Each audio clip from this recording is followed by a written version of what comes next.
As a one-off, we did it for Cognizant, and that opened floodgates. And then I realized that quickly we need a policy now. It needs a framework. Because we've done that for IT companies. Whilst other companies like ArcelorMittal has taken land at market value. So it's about the kind of jobs that you create. Because see, IT, for every IT job, there are 5 indirect jobs that get created. So it's a huge economic multiplier in that sense. Whilst other companies have different ratios in terms of economic activity they can do. Another company that we've done this with is in space. There's a company where they came and the entrepreneur said, we can't do it at this price, but you should give it to us at lower price. We did it. Because we believe that they were the catalyst for the entire space city ecosystem. So this is where, as all of us are here discussing about policy, it requires a certain amount of boldness and your ability to back that policy. And the beauty is policies are already stood the test of judiciary. So there were people who went to the court, filed a public interest litigation, and the court threw it out saying that it is in the interest of public, and now there's a clear policy in place. So that's what makes, again, Andhra Pradesh very unique, and the leadership of Mr. Naidu very unique. Brilliant. And one point I would like to add what I've heard about the speed of doing business. I mean, one area is about, we often talk about ease of doing business. But I think in India, from the government side, the speed of doing business or speed of supporting business is also very crucial. So I was reading a statistics, and we were discussing with someone that for let's say a GCC, for land, or acquiring a land and getting all the permits in place for construction, the average time in Andhra Pradesh is a few days versus at least a few months in other parts of the country. So I think the boldness with which the government is moving forward is really commendable.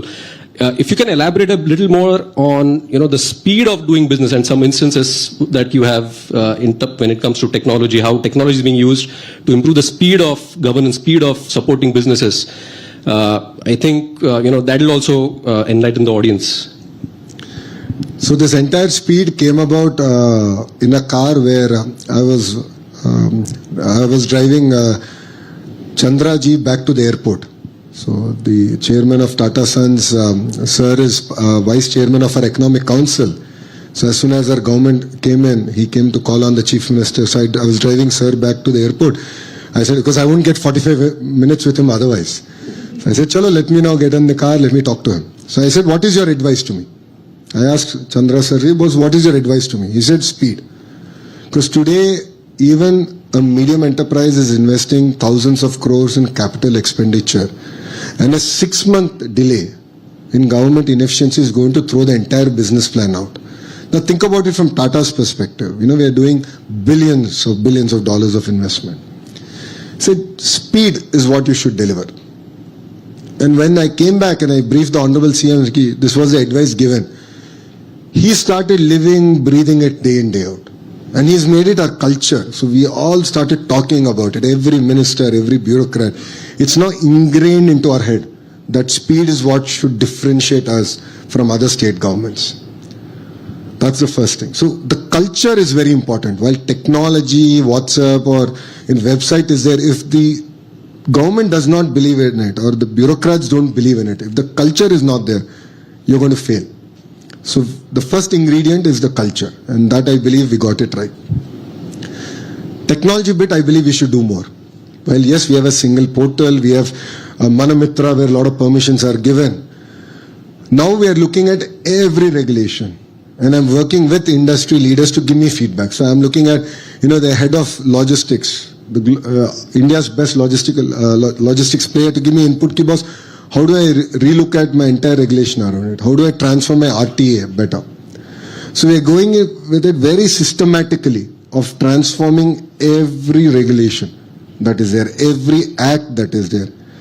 And we want to lead the reform from the front. And again, that makes us very unique. The third bit is WhatsApp. So I'm on close to about 26 groups, WhatsApp groups.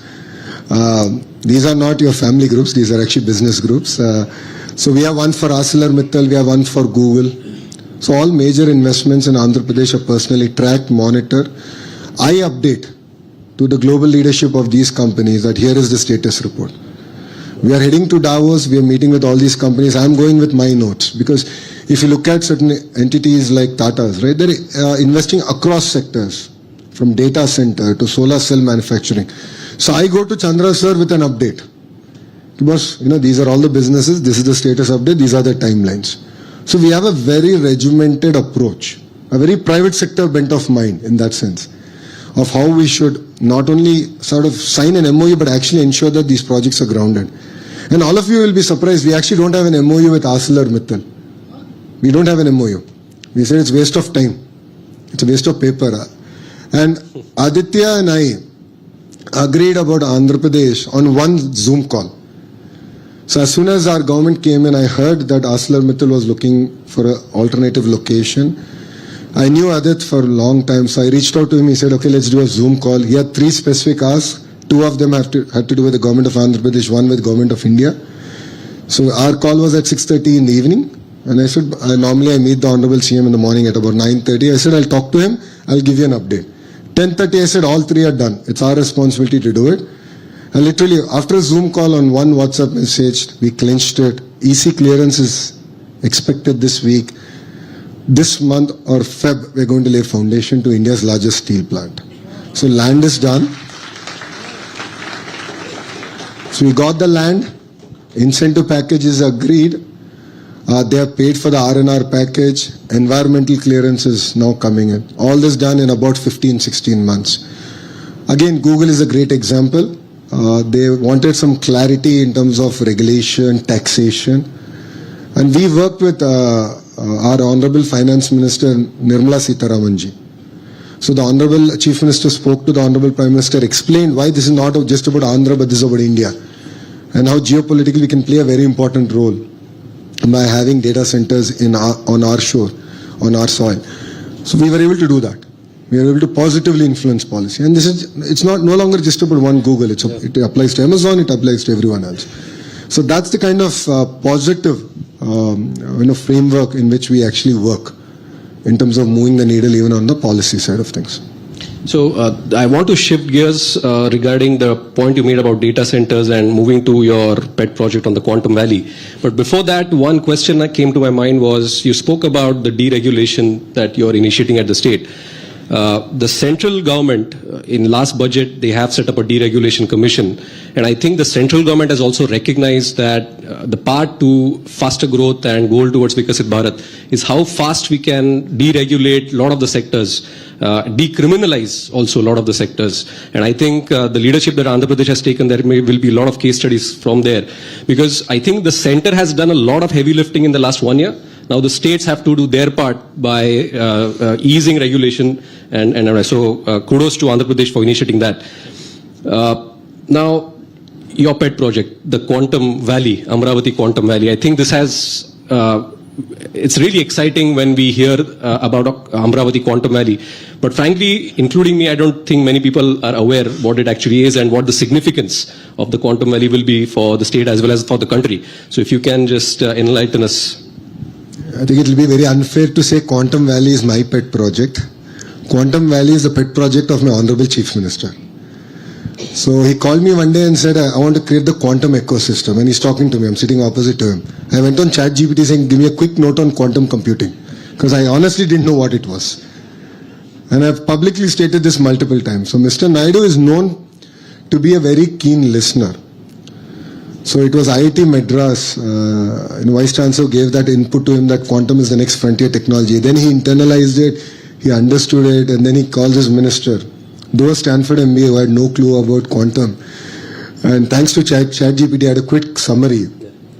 But then again, in his true spirit, right, Mr. Naidu's energy is very infectious. So he's 75-year-old Chief Minister, but we jokingly say there are 3 25-year-olds in him. That is the kind of energy he has. And then he lives it, he breathes it. And then he'll chase us down. So you'll be surprised. So he'll drop me a message, yeah boss, this is pending, just take a look at it. And then I'll get a reminder exactly after 45 minutes, kaam ho gaya, nahi ho gaya. So that is the speed at which he works, and he expects all of us to work. So it's his dream. Right? The entire quantum ecosystem was his dream. And then he got this to us. So, like, his energy is more infectious than COVID. And it comes to all of us. And then now we all start living and dreaming it. So it started with him. Then we all sat together. We got the universities together, global institutions together. And you'll be surprised that Mr. Naidu managed to convince IBM to bring South Asia's first 150 qubit quantum computer free of cost to Amravati. Free of cost. So this is a project between, again, TCS, IBM, IIT Madras. And we only are doing the enabling mechanism, which is, giving power at a subsidized price or giving real estate at subsidized price. So we can think creatively in terms of building an ecosystem. So bringing the quantum computer is just the beginning. Now Mr. Naidu's challenge to all of us is, boss, India should make its own quantum computer. Research mein kya karna hai? So as you rightly said, Government of India is really working very systematically in creating frameworks, giving us the required funds. But then all these projects have to be led at the state level. So India's quantum mission has come only to a certain extent. But after Andhra announced its quantum mission, every state is sort of chasing that dream. But Andhra is now ahead. So we are getting use cases out there. We're working with institutions. As an education minister, now we're getting the entire curriculum going around quantum. And then I'm going and attracting all the companies that go about building the value chain, the verticals of the quantum ecosystem. So that's the kind of work that we're doing. And this is not just in quantum. We're doing it with as simple things as glass, building a glass city, space city, electronic city, compressed biogas city, medical devices manufacturing. So we're doing this across almost 22 sectors in a very, very clear, defined way. I think the continued reference to the speed with which the Chief Minister and yourself you are working, I think that also shames a lot of us private sector companies, and we really need to learn from your government how speed matters and how we can implement in our businesses. So when you spoke about the quantum value, you also used the word ecosystem, and I think that is also going to be very key, because when you wish to build a cluster, you need to have the supportive services, not just the manpower, but the other supporting services, which, as you said, becomes an economic multiplier. So we know about Bangalore, we know about San Francisco, where the clusters evolved. Now, what is your strategy, I would say, to, how do you see that ecosystem getting built in Amravati and perhaps also Vishakhapatnam going forward? And what are some of the incentives that you're working towards that? Because ultimately for the ecosystem to build, you need to get people there and build that social stickiness also there. So how do you think this can be brought about, and what learnings you could have for other states of India? No, I truly believe that the way we are sort of attracting investments and sort of seeding them as a nation, there's a lot that we should do. I believe in the power of the ecosystem.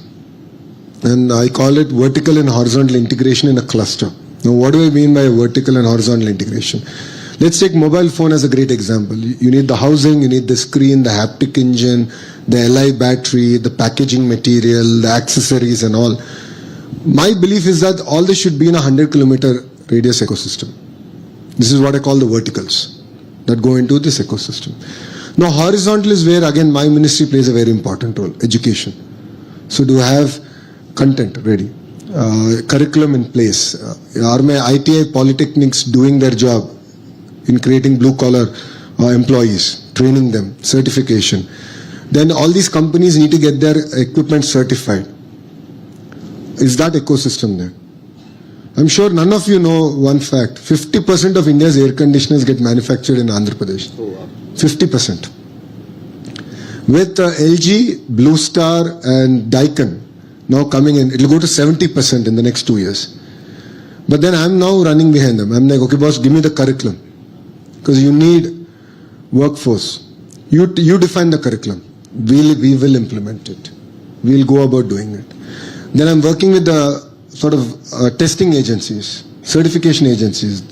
Because if I have to send the heat pump to Europe, every time I make any changes, I need to send the pump and the engineer to Europe. It costs me $500,000 for the companies. It doesn't make any sense. Why can't that be here? because then I'm making 70% of India's air conditioning. Now take this to the next level. We're doing this with glass. We're doing this with the space ecosystem. We're doing it with this electronics manufacturing, compressed biogas, medical devices manufacturing, pharma, data city, quantum, about 22 such verticals. 8 out of 10 solar panel manufacturers are setting up their facilities in Andhra Pradesh. 3 of them have already started construction. Another 3 of them were cleared a month back. 2 of them got cleared in the last cabinet, which was yesterday. That includes Tatas.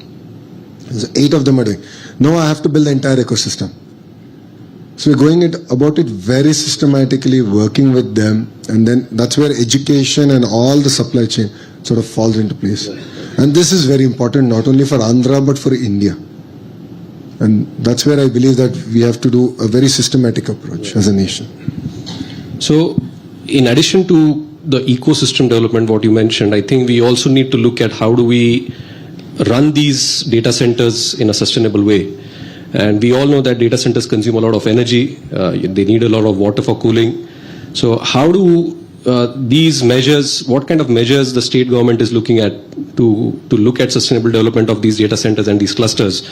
And anything that you might have written into the land allotment records to ensure that the energy benchmarks and the water usage benchmarks are followed? See, now every global company, an Indian company, is looking at ESG. Yes. As a very important responsibility. So they are equally interested in making investments sustainably. What makes Andhra Pradesh again very unique is our renewable energy ecosystem.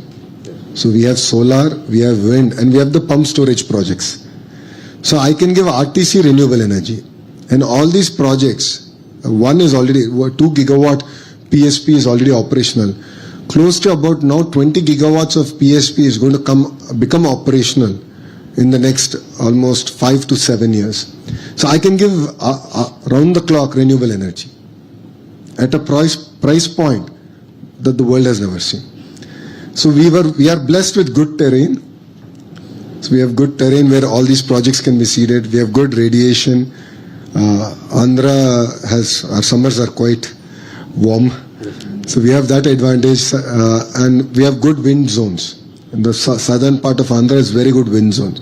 So again, they're meticulous execution, making sure we deliver on a promise of renewable energy, and building out again the green grid, where this energy can move to Vizag in different parts of India, and RTC renewable energy can be delivered.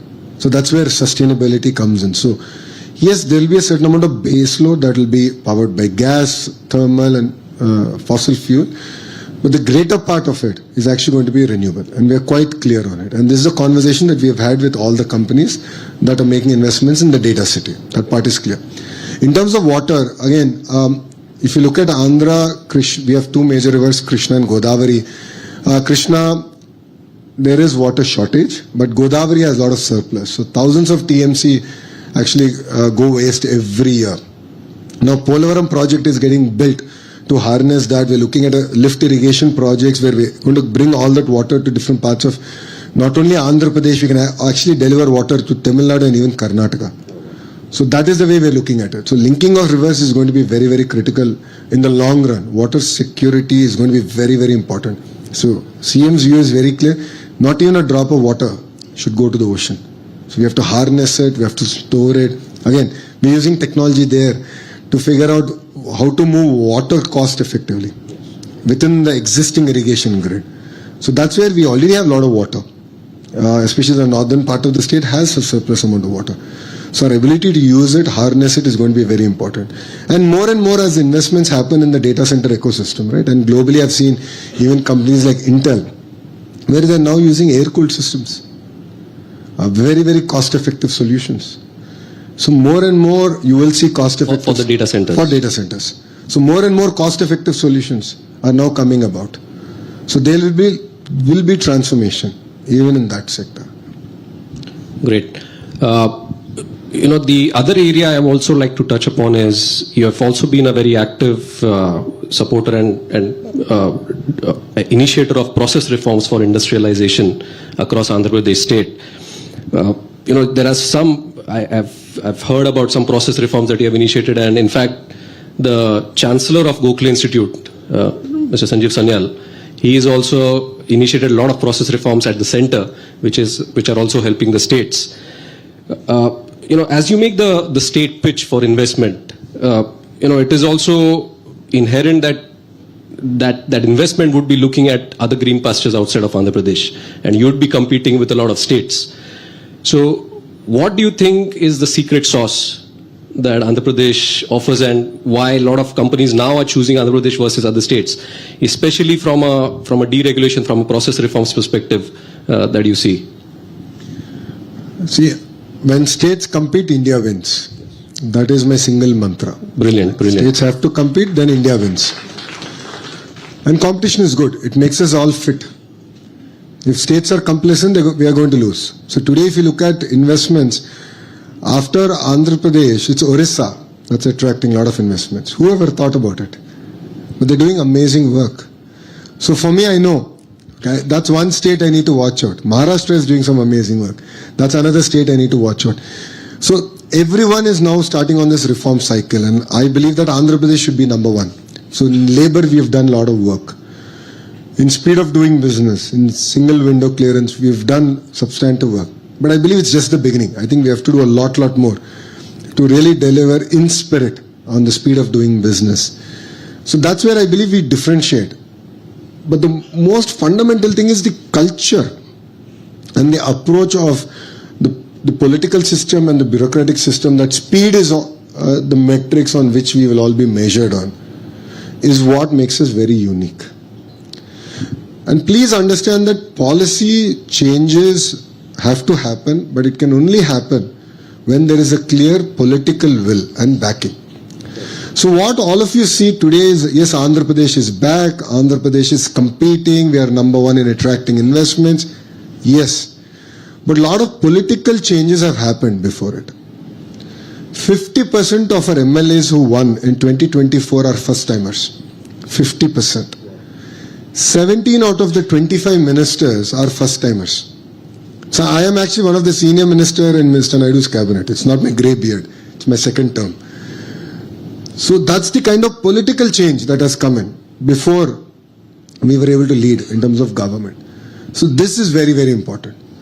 While the chief minister might have a vision and willingness to do it, his political team should back it.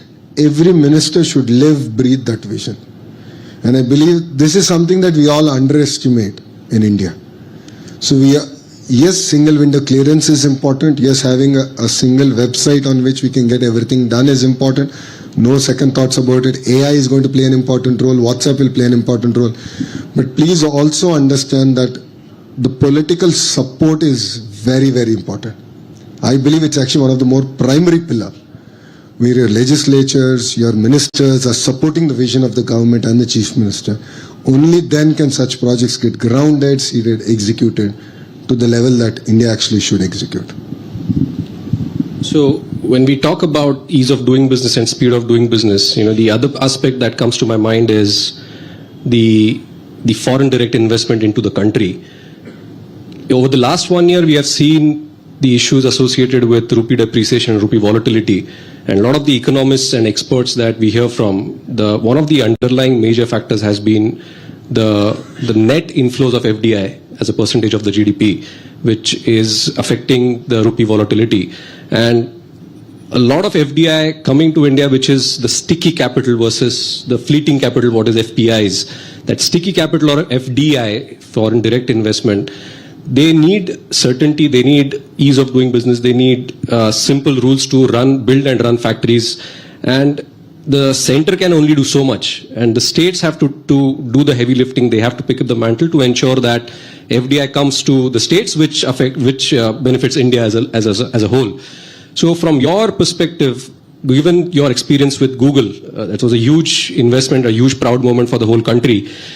How do you think states should look at attracting FDI? And as you rightly said, when states compete, India wins. So how can more states compete with each other? What states can learn from each other when it comes to attracting more FDI, which will benefit the country and also give some stability to the currency fluctuation that we have seen over the last 1 year? One thing I'm already noticing is states are competing. I think it's very unfair to say if we are not. Recently, you would have seen my Twitter fight also on it. But I think that's good. That's good for the nation. Saying that execution is going to be critical. Yes. While signing and announcements are great, the political will to ensure that these projects are executed at the pace at which these companies want to do it is going to be critical. So there's greater responsibilities on the state to ensure that that is delivered. Yes. Government of India is creating amazing policies, frameworks. They're willing to relook at regulation. When I went on and spoke to the Honorable Finance Minister, Nirmala Madam, on a certain issue with regards to this particular project that we're discussing, she was extremely positive. She's like, yes, we'll do it. We'll get it done. So they're willing to change. They're willing to listen. They're willing to give guarantee, bring that policy stability that FDI is looking for. So that's something that's very important, and states are doing it. But I also believe that there's greater responsibility on the electorate. So Andhra, if you look at it, between 19 to 14, 19 to 24, certain state agreements were reneged. So PPAs were cancelled. Certain companies were, for lack of a better word, harassed. So it's important that the electorate also understands it. Because see, we are a very young democracy. And majority of our voters will also be first time voters now. So it's very, very important that they understand the importance of continuity of government. So, and understand the importance of long-term vision. Because to be fair, I keep telling my team, all the MOUs or all the investments that we land in the first 2 years are the only investments where I can show progress before I go for electoral cycle. The large investments. Because after the 2 years, we will land, but results will come beyond my electoral cycle. So it's very, very important that even the electorate understands this. And as politicians, we also explain it better. Right. And that continuity of government is very, very important. If you look at even erstwhile Andhra Pradesh, right? If you look at Hyderabad's development, the continuity of government in 1999. So Mr. Naidu became the Chief Minister in 95, went for an election in 99. And that gave tremendous amount of momentum for erstwhile Andhra Pradesh. And that's how Microsoft, ISB, all that magic sort of kindled, and they were the catalyst and the trigger to sort of roll things out. So that is equally important. Yeah, I love questions. Okay, so I think we can take. We have some time, so we'll open up for some questions. Can we for go the at the minister, back, and we'll be please? very specific and to the topic at hand, please. Rapid fire. Rapid fire, but to the topic at hand, technology and society. At the back. Obi, to your left. Yeah. In the interest of time, we'll cap it at 5 questions if everyone's okay. Yeah. Yeah. Here.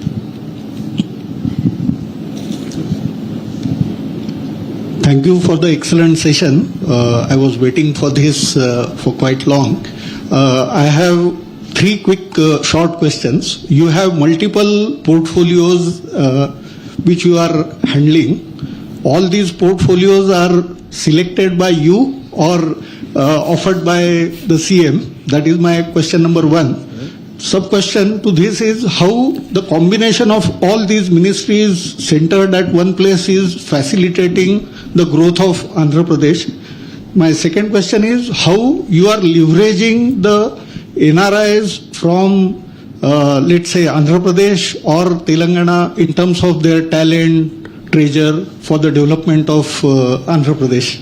That's my second question. And the third question is, apart from Chandrababu Naidu, like who all chief ministers would you interact for any developmental issues? Thank you, sir.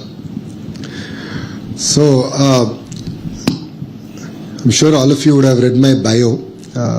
But one thing all of you should also realize is I always choose the road less traveled. So, in 2019, I chose a constituency that my party has not won since 1985, and I lost. I lost with 5,300 votes. First time electoral debut, I lost. I stuck at that constancy for 5 years. I worked hard and I won it with the third highest majority ever in Andhra's history, which is 91,000 votes. And why am I sharing that with you is, coming to my portfolio, education is a portfolio I chose. And when news came out that I'll be the education minister, a lot of people messaged me, well-wishers called me and said, don't do it. And the reason they said that is, there are a lot of teacher unions, any decision you take is exceptionally difficult to implement, there are a lot of hostels, God forbid anything happens, you will be held accountable. And I said, that's the exact reason. That is the reason I want to take this challenge up. India's future depends on quality of education. And it requires someone who's sort of seen the world, who understands the ingredients better, and actually go roll up the sleeves and say, yes, I'll bring about the change. So that's a portfolio that I asked. I really wanted to do it. And, I'm really lucky that the Honorable Chief Minister chose me for it. IT electronics, I already thought education was a lot. I thought, I wouldn't have that bandwidth or time, but the Honorable CM then realized that, yes, education, tech sort of fits in very well. Again, IT, quantum is going to be important, so he aligned that. So the second portfolio is given by him. Third portfolio is real-time governance. That's again augments very well with technology, KPI-driven governance. So that came naturally with IT and electronics to me. So that's the background in that sense. Is it helping? Absolutely. I'm the chair of a group of ministers to create 2 million jobs. That's an electoral promise that we made. The vertical horizontal integration, education versus ecosystem importance is what I explained. So it really helps. In terms of my interaction with other chief ministers, yes, I've been lucky to interact with other chief ministers at Davos, meeting them at different occasions. So I learn a lot. I remain in touch with them. A lot of them are very kind to guide me when I have questions on certain things. So I think there is a generation of chief ministers today that I see who are willing to share ideas, or willing to exchange views, or willing to nurture young talent, if I may. I think India is seeing a very new set of political leadership in that sense, and I believe that 2029 will be even more exciting, because that change it's just started, and you'll see a lot more youngsters coming in and chief ministers who are willing to exchange ideas in that sense. So I think it'll be very unfair to name a few and leave a few out. Yeah. Thank you. Any question? Yeah. Sorry, one last question. Okay, we'll have to keep it tight. We've been very loyal to the timekeeping so far. 6 minutes. Let's go. Good afternoon, sir. We were talking about society. In that, one of the key projects of the Honorable CM is also the P4, or the Public-Private People Partnership. I found it to be very interesting, and there are a lot of talks around that and an integration of the family benefit management system. So I was just curious on how tech and FBMS is getting integrated into this entire ecosystem. And you talked about the electoral being able to understand all of this, the continuity, and this also involves often a topic about exclusions from certain government schemes, people who are oversaturating it. So how does this entire kind of thing get integrated into a one singular kind of a dream? So that's where my third ministry comes into play, real-time governance. We have something called the data lake, where we don't look at individuals, but we look at family as a unit. So I look at family as a unit, and we use data to understand ki family ka income kya hai, and then how do we sort of pull them out of that cycle of poverty, and how can we use various state or central government schemes to sort of target and pull them out of that cycle. So that's something that we've done, and that's where the P4 comes in. See, society has been kind on all of us. We've had access to good education, ecosystem, but there are a lot of people who haven't had it. So people who've had that advantage, who've used that benefit, we believe that they should contribute back to society. And it's not money. So I want to be very clear. It's not just about money. It's about counseling, nurturing. See, I am who I am because I had an amazing family ecosystem that stood by me during my tough times, right? They continue to guide me. I could have called, there were gazillion times I called my father and said, this is a challenge. Can you guide me? Or my mother, or even my wife. Right? I would always take feedback. Not many have this. Not many have a family that is exposed as much as my family is. But then there's responsibility of me to adopt families. Go spend time with them. Give them this insight. If there's someone who wants to get better education, give them the lay of the land. Expose them. That is the actual strength of the P4 model. So using technology, of course, to use and sort of guide in terms of what are the schemes, benefits, that's one part. But the larger part is actually guiding them, motivating them, and giving them that opportunity to pull them out of that cycle of poverty. So that is what again makes P4 very unique. Thanks. Thank you so much. Minister, you have been extremely generous with your time. You have been gracing here and gracing the event with your presence and your insights. I think it's very promising for all of us to hear from the minister and get a sense of positivity and hopefulness from the next gen leadership of the country, which will lead to much better outcomes for the country as a whole. So thank you so much for your attendance, and thank you so much. Thank you so much. I request everyone to please be seated as we wait for the security apparatus to lead the minister out and keep the hallways clear. Thank you so much, sir, and thank you, Siddharth.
అని చెప్పేసి తెలంగాణ ప్రయోజనాలకి మాకు అక్కర్లేదని చెప్పేసి చెప్పాల్సిన అవసరం లేదు మాకు. ఇప్పుడు దీని మీద రాయలసీమ దాని మీద సరే ఆయన ఏమన్నాడు వాళ్ళు ఓకే ఉండండి. ఇప్పుడు వాళ్ళు రాజకీయ లబ్ధి పొందటానికి ఏవైనా మాట్లాడుకుంటారు. కేసీఆర్ గారు మాట్లాడుతున్నారు. మన పార్ట్నర్షిప్ సమ్మిట్ జరిగినప్పుడు ఆయన ఇష్టం వచ్చినట్టు ఆయన మాట్లాడారు. రేవంత్ రెడ్డి గారు కూడా ఆయనకు నచ్చింది ఏదో ఆయన రాజకీయ లబ్ధి కోసం కానివ్వండి, లేకపోతే ఆయన రాజకీయ ప్రయోజనాల కోసం ఏదైనా సరే ఆయన మాట్లాడారు. అసలు రాయలసీమ ప్రాజెక్ట్ తీసుకుంటే అంటే నాకు పూర్తిగా సమాచారం లేదు, మా మంత్రి గారు చాలా డీటెయిల్గా చెప్పారు. కానీ 2020లో స్టే వచ్చిన తర్వాత జగన్మోహన్ రెడ్డి గారు ముఖ్యమంత్రిగా ఉండగా 2020లో ఈ రాయలసీమ లిఫ్ట్ ప్రాజెక్ట్కి స్టే వచ్చింది. స్టే వచ్చిన తర్వాత పర్వేష్ పోర్టల్లో 25/6/2021 ఆ స్టే వెకేట్ చేయడానికి వీళ్ళు అప్లై చేశారు ఎన్విరాన్మెంట్ క్లియరెన్స్ కోసం. ఎన్విరాన్మెంట్ క్లియరెన్స్ బేస్ మీద ఎన్జిటి స్టే ఇచ్చింది. సో ఎన్విరాన్మెంట్ క్లియరెన్స్ కోసం పర్వేష్ పోర్టల్లో 25/6/2021 government of Andhra Pradesh, the then government of Andhra Pradesh, Rayalaseema ప్రముఖ నాయకుడు ఆనాటి ముఖ్యమంత్రి శ్రీ జగన్మోహన్ రెడ్డి గారు నేతృత్వంలో అప్లై చేశారు. అప్లై చేస్తే 19/7/2021 after detailed discussion EAC requested for additional details. వాళ్ళు ఇచ్చిన అప్లికేషన్ మీద ఇంకా అడిషనల్ ఇన్ఫర్మేషన్ కావాలని చెప్పేసి అడిగారు గవర్నమెంట్ ఆఫ్ ఇండియా లేదా ఎన్జిటి. అడిగినప్పుడు వారు బాధ్యత రాయలసీమ మీద విపరీతమైన మొసలు కన్నీరు కారుస్తున్న వైఎస్ఆర్ కాంగ్రెస్ పార్టీ సమాధానం చెప్పాలి.